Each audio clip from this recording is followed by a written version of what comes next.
This is a page from Jonathan Pageau and Heather Pollington's The Tale of Snow White and the Widow Queen.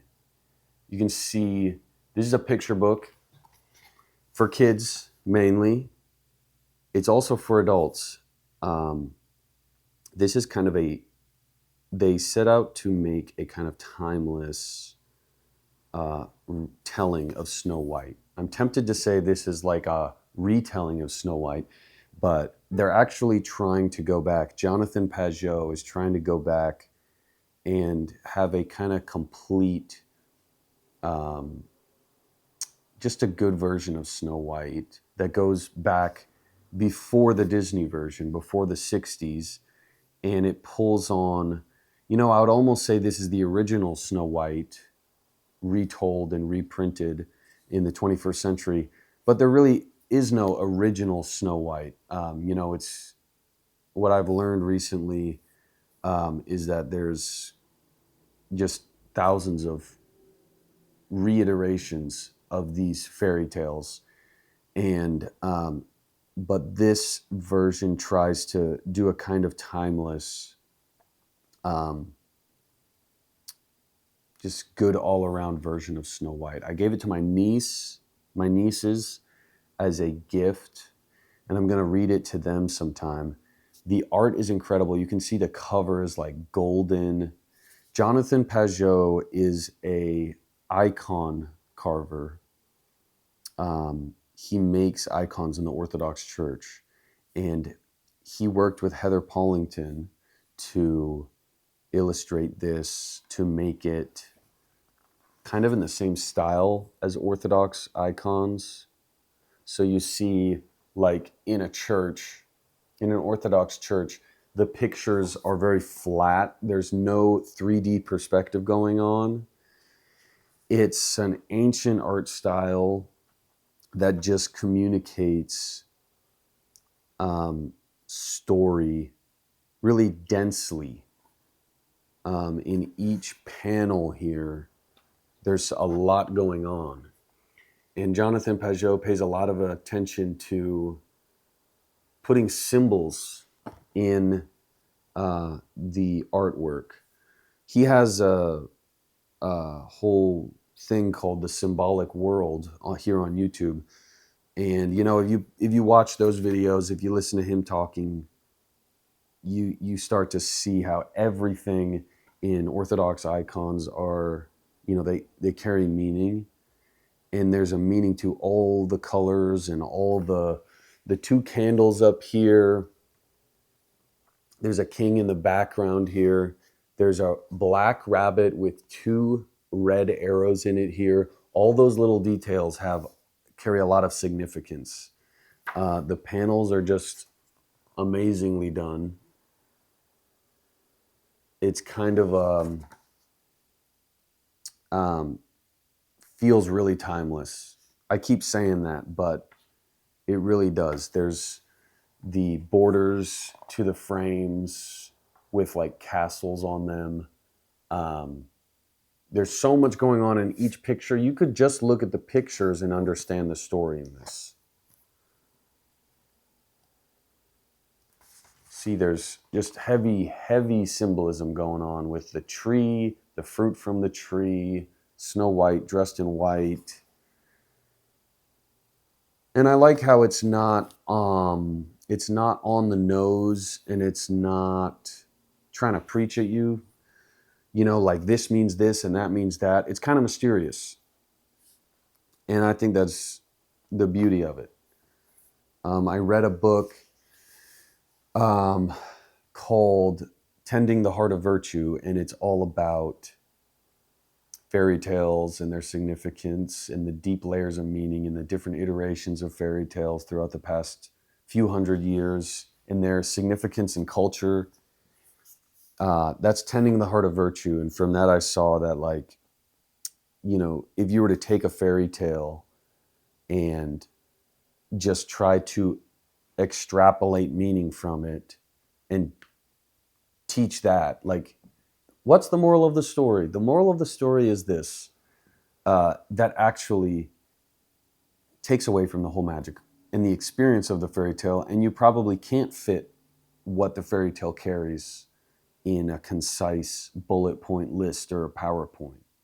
It not only takes away the thrill and the mystery of it, but it also takes away the actual deeper meaning, which is kind of evades words and language. And that, I think, is the why it's a fairy tale. You know, there's these like cross-generational messages that are communicated through fairy tales that can't be just summed up in a sentence. So that's what I learned from Tending the Heart of Virtue. I'm definitely going to talk about that book more on this channel because it's such a fascinating book, and it connects to this a lot. The Tale of Snow White and the Widow Queen. It's not the Snow White and the Seven Dwarfs, but there are seven dwarfs in this. He chose the title, The Tale of Snow White and the Widow Queen. And Jonathan Pajot actually takes some things from other fairy tales and puts them in here. And I thought he was originally doing that. Like, for instance, the Three Bears, Goldilocks and the Three Bears, he borrows some things that are in Goldilocks and the Three Bears and puts them in here. So Snow White is also kind of Goldilocks in a way. I thought that was something he was originally doing, but from reading the Tending the Heart of Virtue, I learned that these fairy tales have been mixed up over the years, over the centuries. So the 1960s version I thought was the original Snow White when I was little. When I got a little older, I thought, oh, well, there's a Grimm Brothers version of Snow White that's more true to the original. That's the original. But I've learned that these have been, cross-pollinating the stories. The fairy tales have been like cross-pollinating, intermingling for centuries, and they've been mixed together. And so it's cool that you don't know what exactly you're going to get when you read this. It's not just the Disney story, the one we know from Disney, slightly altered or updated with some modern thing. Jonathan Pajot has a lot of really interesting videos on his channel. He talks to Heather Paulington. They talk together about what went into the illustrations and writing of this.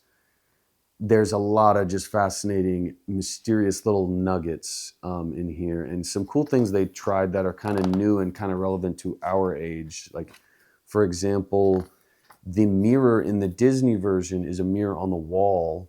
The queen says, "Mirror, mirror on the wall, who's the fairest of them all?" Something like that. In this version, the mirror is a handheld mirror, and it's kind of like a smartphone taking a selfie. And Pajot and Heather Paulington talk about that in an interview. It's really relevant to people of this age,